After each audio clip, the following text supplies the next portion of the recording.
Good afternoon. My name is Nathan Winstead. I'm your president nominee and presiding today. Both George Lorgan and Georgianne Hewitt are out today, and so I'm honored and humbled to be presiding today.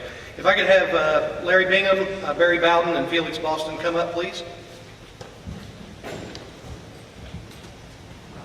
Please bow your heads with me. Heavenly Father, we're so grateful for the blessings of life here in America and in Texas and Georgetown. We thank you for food. We thank you for the ability to fellowship safely here in this church, Father, where we get together and we go out from here and do things for those less fortunate. Guide our every step in our thought and our deeds, and bless us as we continue to serve. In His name I pray. Amen. Amen. Please face the flag and join me in the Pledge of Allegiance. I pledge allegiance to the flag of the United States of America and to the republic for which it stands, one nation under God, indivisible, with liberty and justice for all.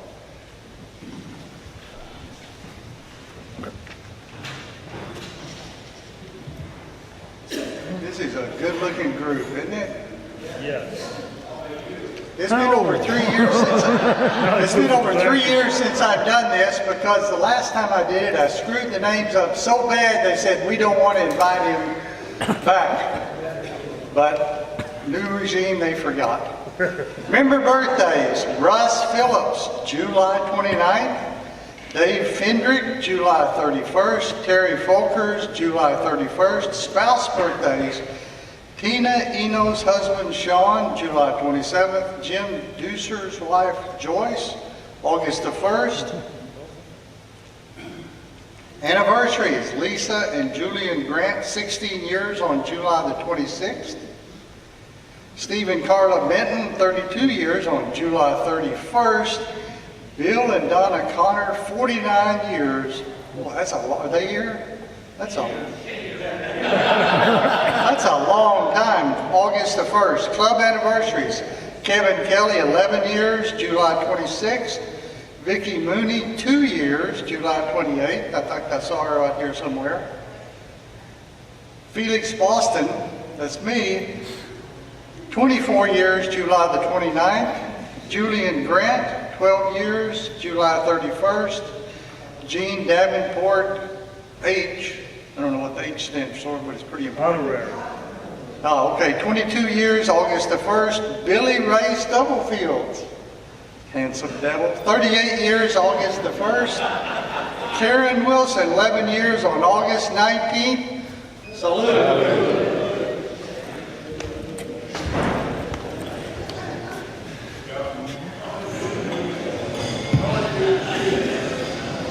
Thank you. This time we want to welcome any guests.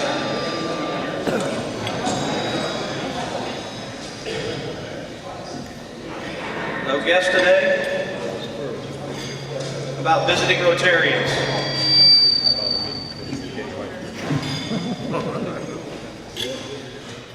George Oliver, will you come up and make a membership announcement, please? We got visiting Rotarians.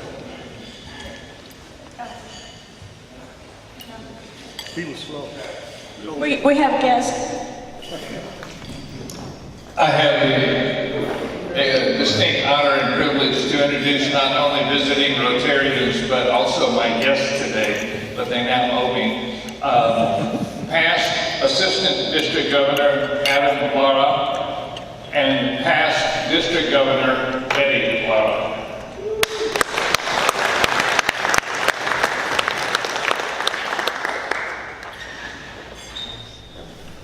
Any other guests here today? Yes. One more.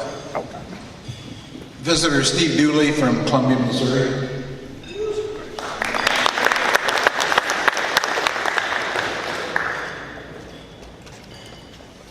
I've got to guess a very good old friend of mine from Sun City, even though he's very nice enough and very old enough to get in there. He is president of the Lone Star Modeling Club here in Georgetown. Good friend of mine, Ed Angel.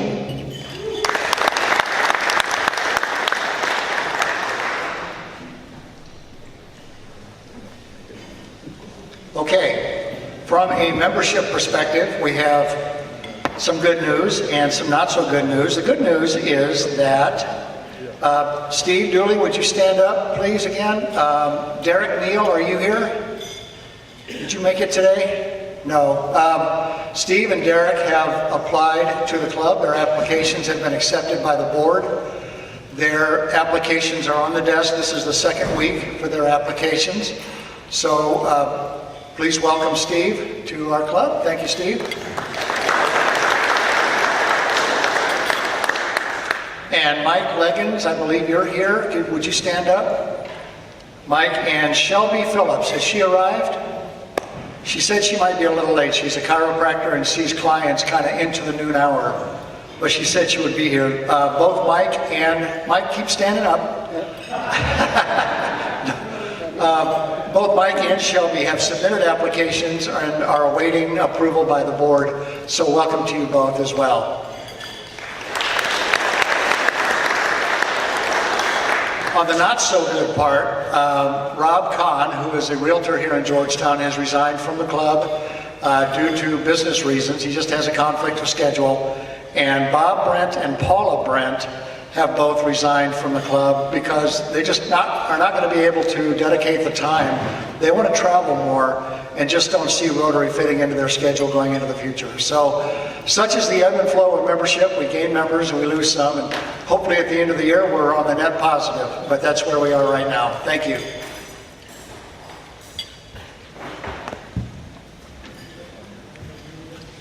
Thank you, George.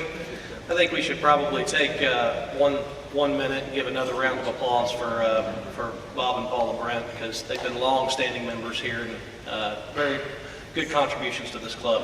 So, Jeanette Harrington, you want to come up and talk a little bit about Early Act First Night?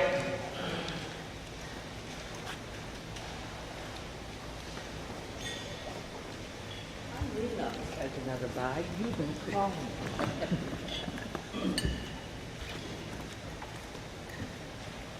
Hi, fellow Rotarians. This year, in the Early Act First Night, which Karen has tried to handle all by herself with everything else she was doing, and was not able to push forward very much with it. This year, we are going to work toward any number of things. Contest for the kids, painting what Early Act First Night represents to them. And then we're possibly thinking about probably having that in an ad. And that's Jerry Berry's idea. Stand up. She's my real second-hand man. Julian is our boss, and his wife is also on the committee. Now, I have the names of a number of you that have approached me about this, and one of the biggest things I want to do to try to not take up a whole lot of anybody's time is to have a number of you, and the simplest things I will need is a few people that can periodically go to these events, like just 2 extra people, because we want more representation of the Rotary Club. Now there are well, that's why I got gray hair. I forgot what I was going to say. But for those of you that have not approached me and you think you can maybe go to the school for just 2 events, please let me know, and I would like to have your email and phone number, and we'll have backups for replacements. You get to trade out your shift, and on and on. So please either call me, email me, or slip me a note, because I will be slipping out of here real quick today. So please do so, especially in the next few weeks. And we're going to have the kickoff in a number of weeks, hopefully just 2, and that will be very good. Thank you.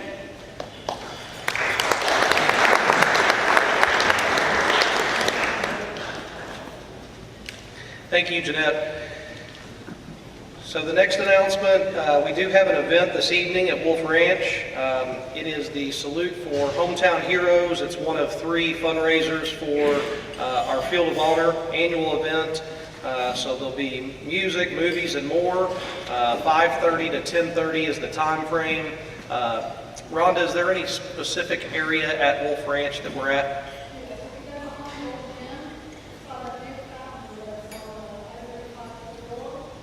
Okay.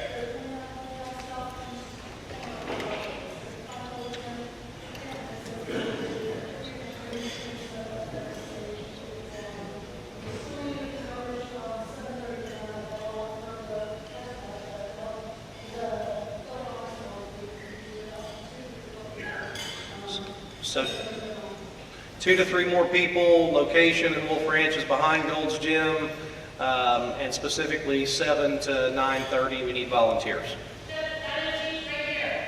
And Denise has sign-up sheets. So thank you.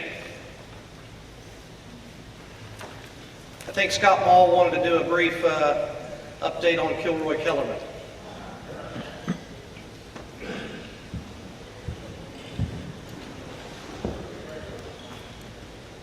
Yeah, over on the wall over there, I decided to tape the map up on the wall.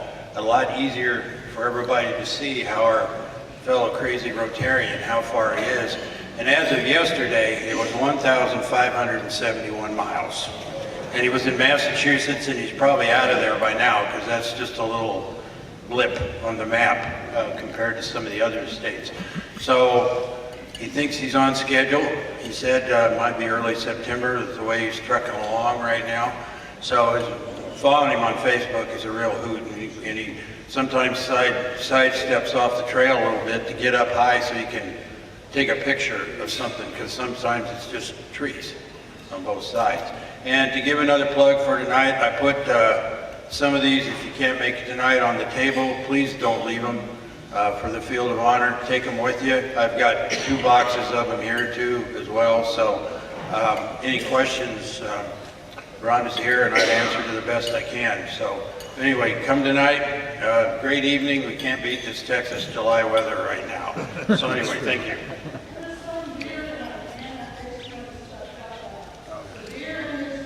Selling beer and okay, all the beer and mixed drinks money goes to the Field of Honor. Okay, woo-woo. All right, thank you.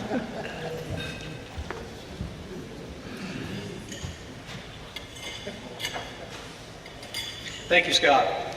And one other announcement, we have some work to do. We need 5 volunteers for tomorrow over at Bowie and Brook Street in Bartlett, the AME Church, to put some rails on the ramp. Larry Beard is in desperate need of about 5 volunteers first thing in the morning. So if you all have the time and could see him first thing in the morning, greatly appreciate it. Roger, you want to come up and introduce our speaker?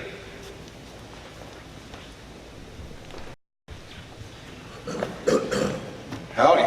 So you guys all have the trumpet in front of you so you can read all about Chief Nero.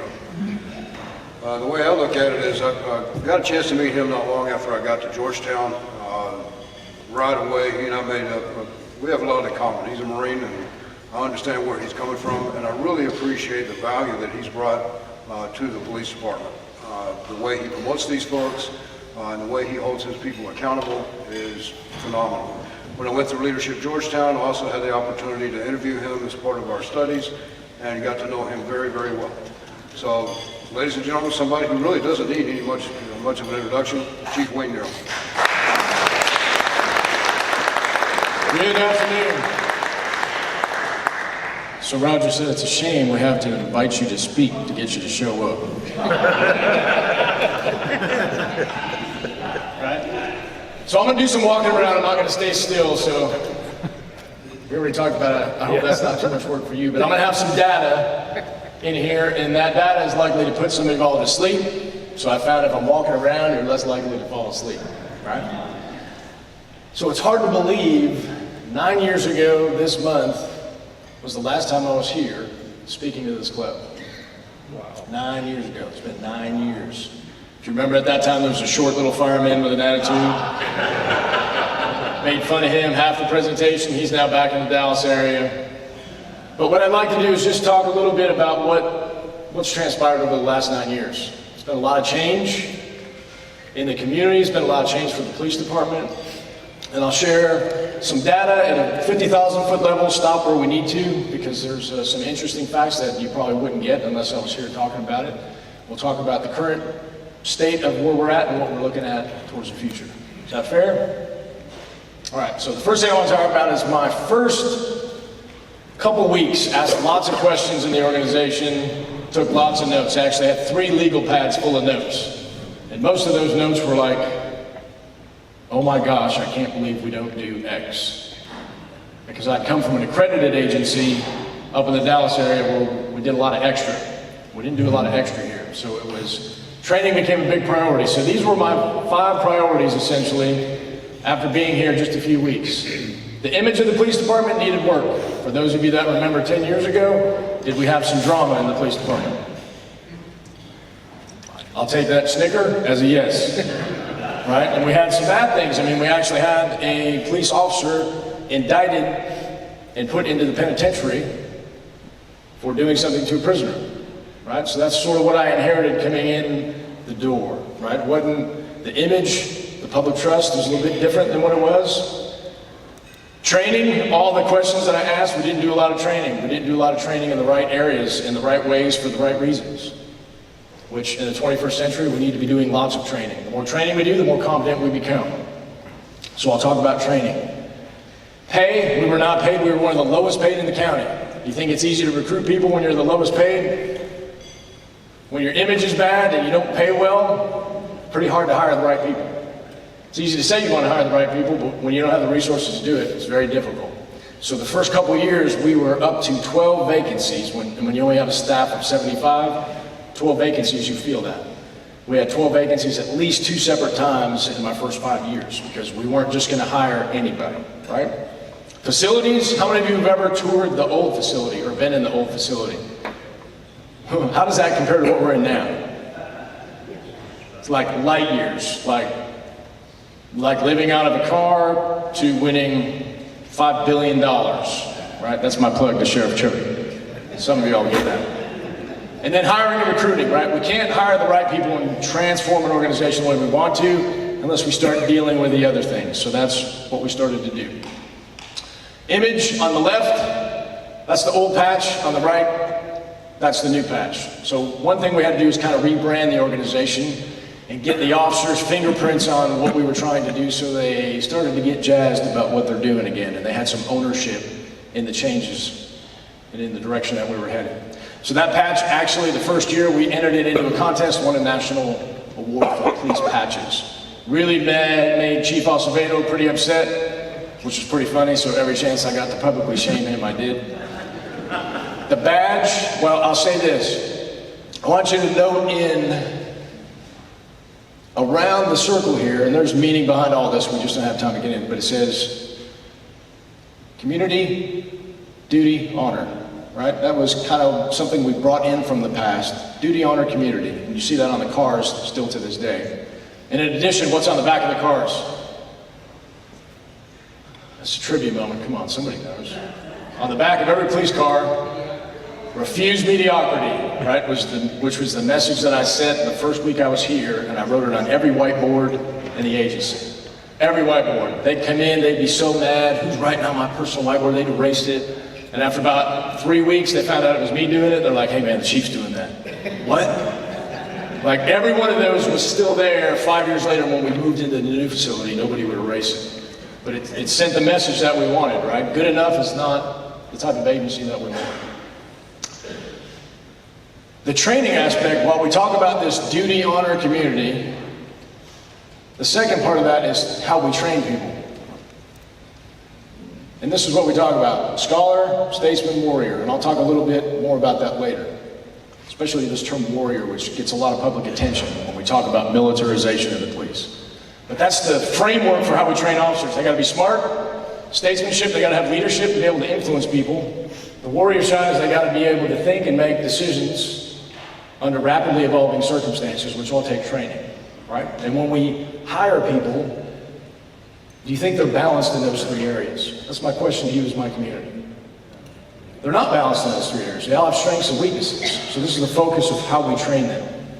Because when an officer shows up to your call, do you care if he's been on the job 1 year or 15 years? What do you think? Do you really care how long he's been on the job? You just want results. But in the line of work that you do you start day one proficient? Or does it take a journey to get proficient at what you do? So training in a police department becomes really, really important if you want the right results. There's the badge, the old badge, the new badge. We just missed the deadline to enter that into that same type of competition. So I think Austin PD placed in the top 3 in that one, so that was Art's response back to me, which I just told him we just didn't enter. That's no reason you placed. And then we have the car. We changed the graphics in the car. From the old white cars to the new cars, and I caught some criticism for that because we changed the graphics. Of course, you can't make everybody happy. Is that a fair statement? No matter what you do, 50% of the people like it, 50% don't. But we let the officers be heavily involved in how we did this. Training. The state mandates 40 hours of training every 2 years. That's what the state requires. 40 hours of training for every police officer every 2 years. Now, that's not a lot of training. What the national average is about 42 hours per year when we compare apples to apples. So for a municipality 50 to 100,000, which is where you fall, it's about 42 hours a year. We average anywhere from 56 to 80 hours per year, which doubles what the national average is. And then our total training, when we include specialized training, and most agencies don't get specialized training in the manner that we do. They just get in-service training. We average about 125 to about 175 hours of training per officer per year, which I'll just tell you is almost unheard of. We have Derek, we have a contract training provider license, which means we have the ability to host and create and develop and deliver training at our facility and give credit to those officers from all across the state, which most agencies can't do that. You have to have a special license to do that. And we obtained one of those after the state said they were not giving any more of those out. So when we showed them our data, which most of the training we were already doing was being reported through the county prior to Sheriff Chody, otherwise I'd be happy to shame him again, right? When they saw the data of what we were doing, they're like, we'll make an exception and we'll give you one of those licenses, which is almost unheard of. And that began a very good relationship with us and our state licensing authority to the point where we've hosted officers abroad from Germany, from Poland, from Mexico. In our new facility, we've had almost every training coordinator in the Mexican police force to our facility to tour and see what we do and how we do it and why we do it, which is interesting. And that was born out of those relationships early on with our facility and how we train. So we do a lot of training, and we don't. It's one of those things we'll fight for in the budget, around every corner, around every turn, because training creates competency, and that's what's most important when you dial 911. This is what the training looks like. So I'll show you just this curve here from 2008 to 2018. These are contact hours for just our officers. So this is a year that I arrived, and when you start transferring people around, it's funny how that works when you get into a new assignment and we changed our training lieutenant around and made some changes. And they don't know what they don't know, right? So if you're supposed to be keeping stats and nobody told you to continue doing that, they just didn't do it. So we didn't have numbers for that year. But what you see here from the 2 previous years, that's quite a jump, right? From 7,800 hours to 18,000 hours. We call that, somebody's coined that the Nero effect. So after I arrived, training almost more than doubled. And then this year you're at like 31,000. Right? And then you get all the most important stuff you need to be doing done, and then we kind of taper it off a little bit. And we get more into maintenance and sustainment, which those are pretty important numbers. These are outside agency numbers, so we've had officers from all 50 states come through our doors, all 50 states, including American Samoa, which I didn't even know what that was or where it was, but we had officers from there attend training in our facility. We're to the point now where in hiring, over the last 3 exams that we've given, I think we've hired 2 or 3 officers from out of state simply because they attended a training class at our facility interacted with our staff, asked a little bit of questions about our culture, got a tour around, and they decided this is where I want to work, which nothing could be more flattering than somebody picking up their family and moving them to Georgetown, Texas. So this training framework of scholar, statesman, and warrior, what I mean when I say that is the scholar piece is job knowledge. We got to be really smart about what we do. The statesmanship is interpersonal skills, how well we talk to one another. Is everybody naturally gifted at that? I always like asking officers, are you all naturally gifted communicators? And most of them want to say yes, and then I say, how many of you are married? And then most of them start laughing, because if we started calling spouses, what would they say? Exactly. If we want to influence people, there's some tactics and there's some strategies to that, right? We kind of got to get out of our own skin, take our own glasses off, and make the person in front of us more important than what we want to do, right? So we spend a lot of time talking about that with staff. The warrior side is just personal courage of doing the right thing for the right reason, how to make decisions under stress, the ability to think critically, and all the perishable skills that come along with the job. I think as law enforcement, we do a really good job in that realm. Where we don't do a lot of training is in this realm, talking to people. And we spend a lot of time in Georgetown talking about interpersonal skills in the classroom and in training. So like I said before, this is kind of what's important to us. Job knowledge, our ability to influence people, and then courage, decision-making, and perishable skills. And everybody comes to us with different strengths and weaknesses. And they're all imbalanced. So the training program that we have looks like this, where we try to build upon all of those so they overlap, so we have a more well-rounded, more capable officer. That's the strategy. Let's look at crime, because how many of us have always heard we're a safe place to be?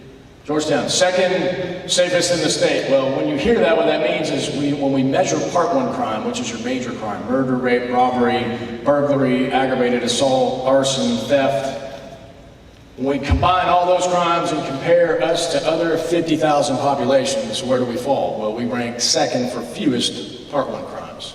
Now here's what's interesting. When you look at the red line, that's population.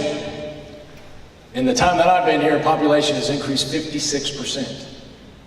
That's astonishing. That's why we're the 5th, 15th, 7th, 3rd, 1st fastest growing city in the community or in the country, over 50,000 depending on the month when they collect the data, right? Look what's happened to crime. Crime at that same time has gone down and stayed flat. In fact, the last 3 years, we had fewer Part 1 crimes than the first 3 years that I was here. Now here's what I'll tell you, I'm not taking credit for that. So y'all write that down. Chief Nero's not taking credit for that, because as soon as it changes, what are you gonna do? You're gonna come find me, and I'm gonna be busy. I'm not gonna be able to take that call, right? It's sort of an anomaly. We don't know how to explain it. Cops are going to go out and do their job no matter what. But even before that, crime overall in the state is going down. Crime in the region has gone down.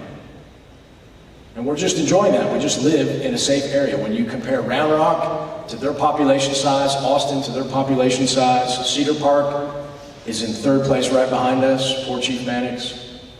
Right? The only community above us is who? Flower Mound, up in the Dallas area. And as the mayor says, what's the only problem with that? When you wake up, you're in Flower Mound, not Georgetown. Which I don't necessarily disagree with that. It's kind of a good point. So I give credit to the mayor for that one, right? When you look at Flower Mound's numbers, now Flower Mound's a very wealthy, most of that entire community is gated, which is really not fair. I mean, if we could put a border fence around Georgetown, I don't know. They're in the 700s when it comes to crime. So when you look at their numbers compared to our numbers, we're like about 50 crimes or less away from catching them. So when we publish, we should be getting the new numbers in the next couple of months. We know what our numbers are, we just don't know what theirs are. So if we catch them, it's going to be great. If we don't, we have a Rotary project where we're all going to get on a bus, and we're going to go to Flower Mound. We're just going to break into a few cars. Not going to hurt anybody, we're not going to take anything of significant value, right? Just a couple cars, put us over the top, it'll be great. That was a joke, it was a total joke. Just in case they start coming looking at the Rotary Club wanting to interview people, right? Isn't this really interesting though? I mean, we look at this and we can't it figured out. It's nice that we can grow in a community like this where people want to come and raise their families and we're still about as safe as you can be statistically. Doesn't mean we don't have crime, doesn't mean bad things don't happen, because they do. They just don't happen with the frequency that they do in other places. And we work hard to keep it that way. So that's what total crime looks like over the years, 988, pretty much going down with an exception in 2015, but we've been in the 700s the last 3 years. I think our 2019 numbers, I forget where we're tracking, but we're on track with probably just over 800. And you see, this breaks down what those numbers are, and I'll be happy to share this with anybody that wants it. I'll be happy to email it. But the largest crime we have is theft, larceny, any subset of theft. Whether it's people stealing something out of a car, shoplifting, whatever it might be. So that's what we're starting to pay attention to, is how do we drive those numbers down. This is what police activity looks like. So this is from the bottom up, there's 3 sections. This is self-initiated, meaning the officer's discretion. The middle is calls for service, driven by the community. And this is total activity. So you can see those first 3 years here, starts in 2008. Again, you go from self-initiated, right, officer discretion, down here, and you see this entire giant leap. What do we call that? That's the Nero effect, right? That's when I arrived and looked at what we were doing and what we should be doing, and there's an expectation that we're doing X, Y, and Z, and we're going to start benchmarking and collecting data on X, Y, and Z. That's why you see the leap from here out to here, right? Calls for service, over all that growth, they really haven't gone up, which is interesting. 56% increase in population, calls for service have stayed pretty flat. And then you've seen total activity go up and stay pretty consistent, right, with a couple spikes in years, which is really interesting for us to pay attention to.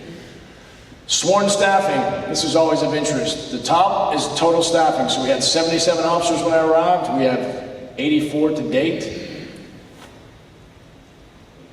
So we've added 9, and what I tell you is 3 of those 9, we had 4 frozen, 1 written out of the budget early on when I was here. 3 that we got back, so out of the 9 that we've added, 3 were in the budget prior that were frozen and written out. We just got those positions back. So it's not like we added positions. And then we added, I think, 4 school resource officers and 2 patrol officers. So why that's important is when you look here at the second line, this is patrol staffing. This is how many officers we have assigned to patrol who work the streets. In 2010, we had 32. In 2005, we had 32. 2005. So in 2005 until 2017, we had 32 people in patrol that entire time.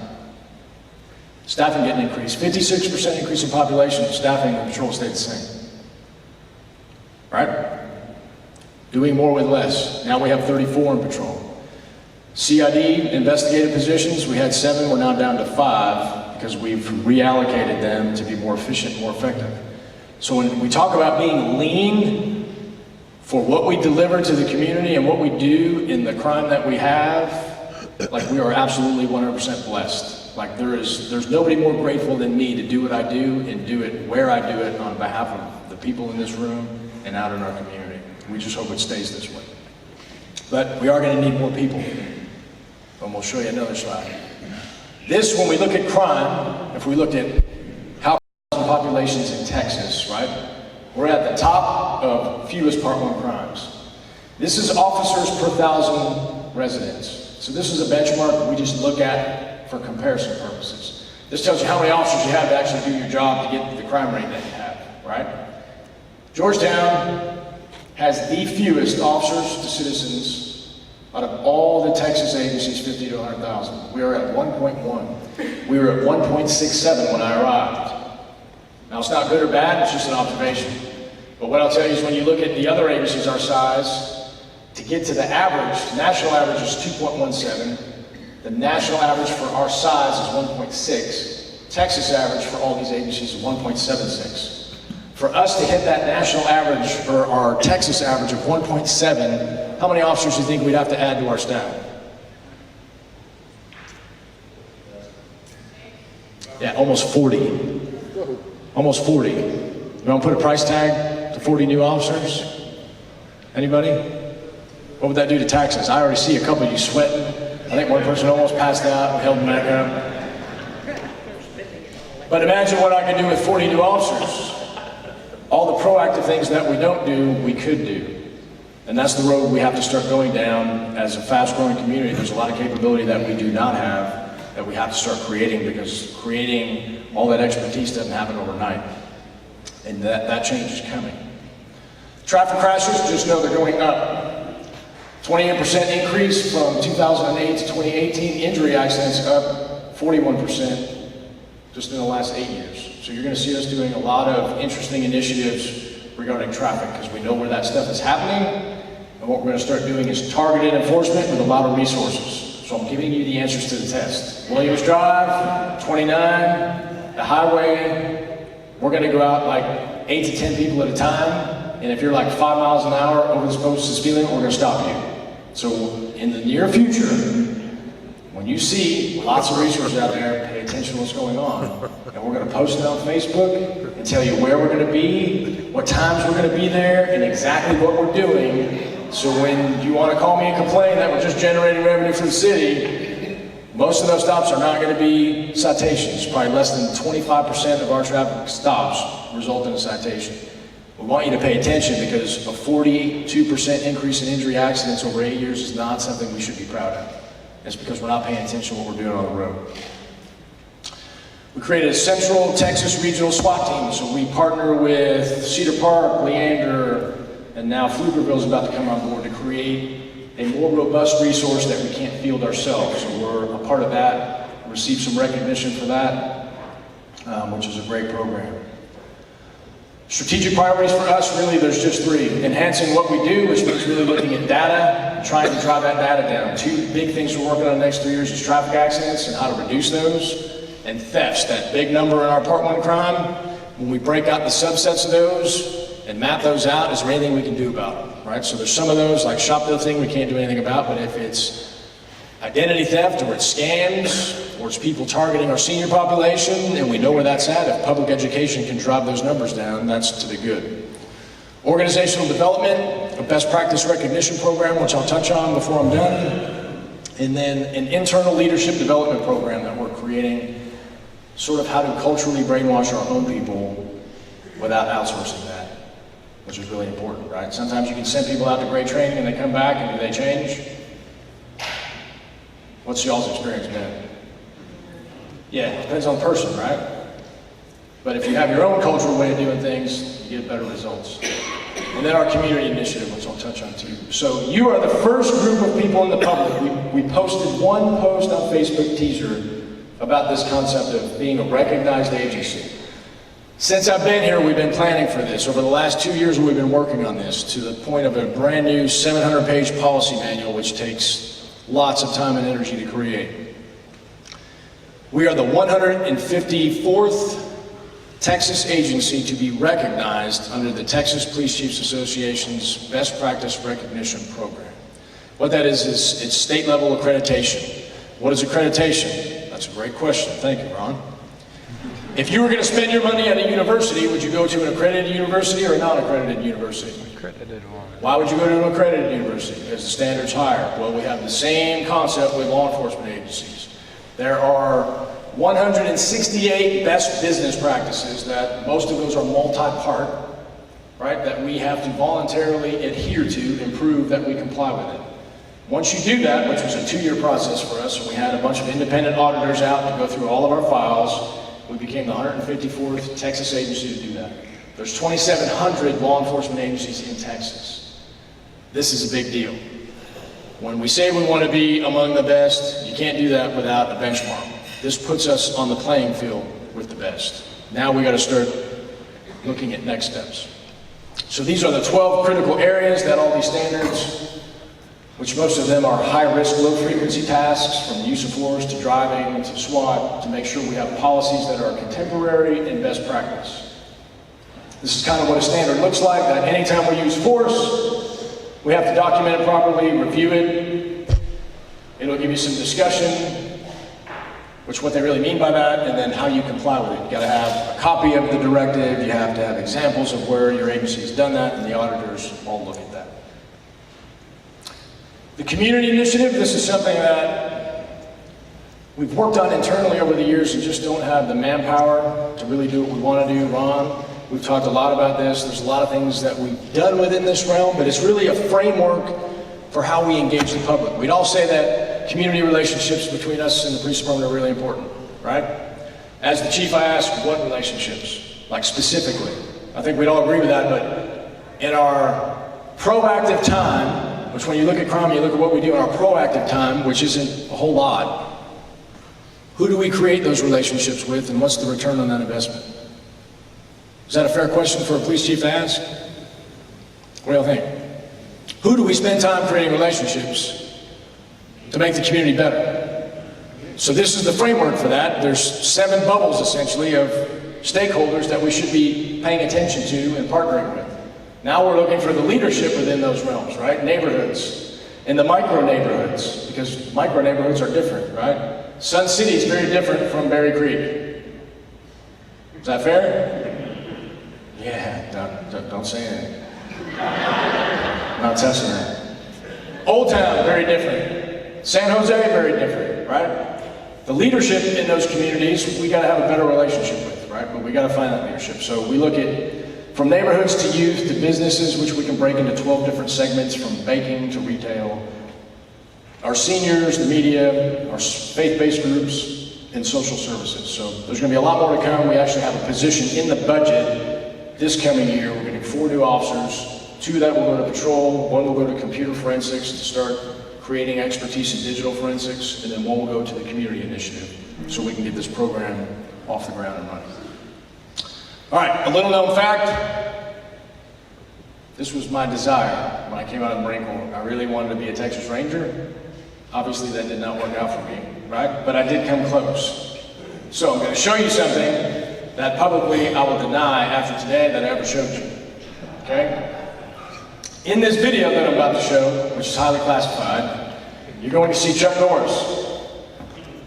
Now, if you remember the last time I was here, Chief Robert Fite, the fire chief, we played baseball together in the Dallas area on really men's high competitive baseball. On our team was a guy that was involved in the movies, like all the equipment for movies. And Walker, Texas Ranger was filmed where? In the Dallas area, right? So they needed a bunch of baseball players. So in this video, you're going to see Chuck Norris hit a home run. And I want you to pay attention to the outfielder that makes a half-hearted effort to catch the ball that goes over the fence. Come on, boss.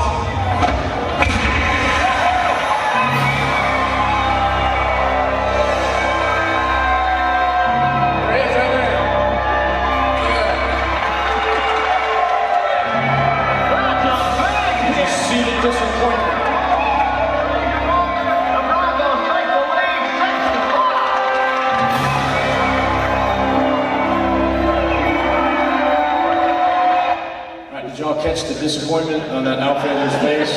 That you? That was 1 take. 1 take. That's as close as I've ever gotten to being a Texas Ranger, but we did get to meet Chuck Norris, and it was great. So I made the entire presentation without making fun of firemen, so there you go. All right, any questions? I got time for 1 question.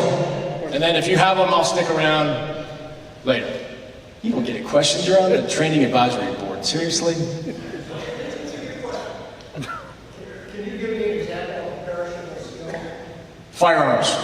Firearms training, shooting a gun. Like when I arrived, we didn't do firearms training at all. None, 0. They qualified once a year, took 20 minutes. Officers have been here 15 years on the job, never had any training with firearms, just qualification, which is so, I don't even know how to address that. It's so egregious in the 21st century. Yeah, now people are trying to steal our training program now, which is great. So that's 1 example. I just want to give another plug to the Police Academy. Ron said you took it. Alan Johnson was there with me. You want to get whatever he said in detail. It's well worth the several weeks and evenings to attend.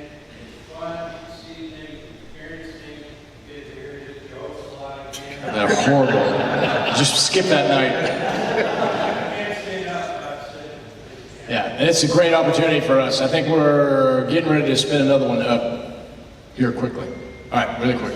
Really quick, back to the point about training with firearms. What's the thing that you're missing in terms of Range. Oh, I love you. See, I almost shut you down. You're a good man, right? You're a good man. So that's the last part of the project out there is a range. We have the construction documents and the design, everything's done. We just need the funding to do it. And I think it's in the capital improvement plan for not the next budget year, but the out year, which that's the last thing we need to get done. Why do we need a range? Yeah, that's a rhetorical question that I'm not even going to answer because I'll go on for hours. We needed a range long before we needed a building. We got the building. We really need a range if you want to have competent officers. Last question, because they're about to kick me off. They're just not doing it now because I have a gun. That's the only reason.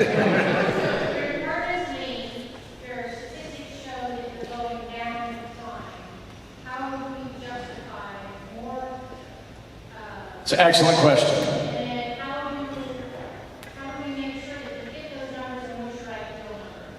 So I don't really have an ideal number, right? Because if you gave me more, I would do more, 100%. Like the community initiative is a great one. What we're lacking is proactivity.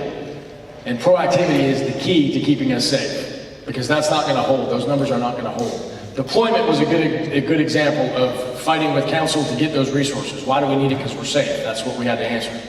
Right? Deployment was going to be a task force for me as the chief that I can assign to any problem that we had at any given time. When there's not a major problem, they'll be dealing with narcotics, because we don't have anybody working narcotics. Nobody. You think we have a drug problem? Yes, we do. Every community does. We have it in the schools. We have it everywhere. When you're not doing anything about it, what happens? It gets worse. Those 5 guys, as soon as they started working the next day, if I showed you the details and the data from what they've been working on and what they've done, it's incredible. If I had 5 more, 10 more, 15 more doing the exact same thing, they'd give us the exact same numbers. When we're not being proactive and we're not out there doing anything, nothing's getting done. Because those are crimes that don't always manifest themselves out in the open, right? Does that make sense? Until something bad happens, like students are walking down the hallway like zombies because there's now THC and vapes, and the concentration of that, one hit on that is like smoking an entire joint by yourself. And they hit that 3 or 4 times, and they're walking down the hallway like a zombie, and it's a medical call, and then we figure out what's going on. Those are 5 guys that figured out where that was coming from, who's dealing that, and now then they went to prison. Right? If we don't have the resources, we can't do it. Right? All right. Before you grab my gun, I'm gonna get this back. Thank you, Chief. Really appreciate it. As you know, it is a practice of our club for you to autograph this book. It is called Be Kind, and it'll be donated to any Pearl Elementary. Thank you for your leadership. Appreciate it.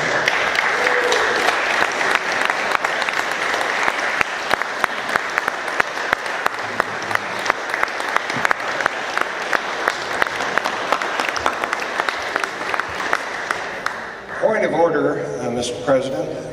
You all be seated. This won't take a minute. When I was teaching down at San Antonio in high school, they taught us that it was good to catch the children being good. Chief, I'm just trying to catch you. In addition to everything else the Chief does, he is a big supporter of the Rotary Foundation. And if you'll come over here, I've got a new thing for you to wear and present you with your Paul Harris Fellowship.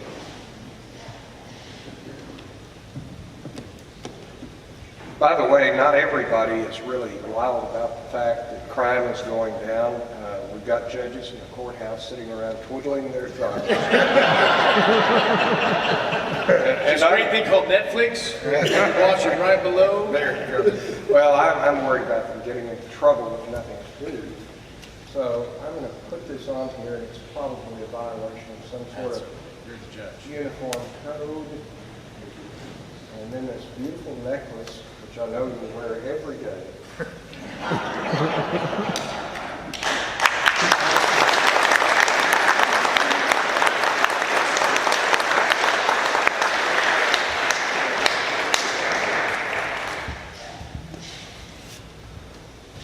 Judge.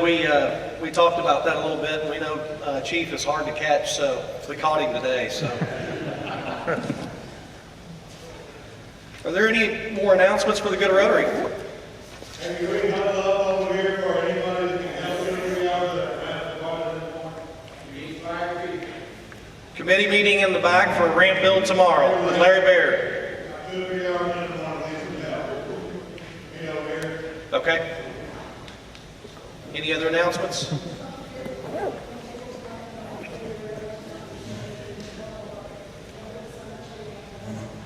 Very good. Wolf Ranch event tonight. Need volunteers, please. If you'll please stand, repeat the things we think, say, and do. First. Second. Fair to all concerned. Third. Will it build goodwill and better friendships? Fourth. Will it be beneficial to all concerned?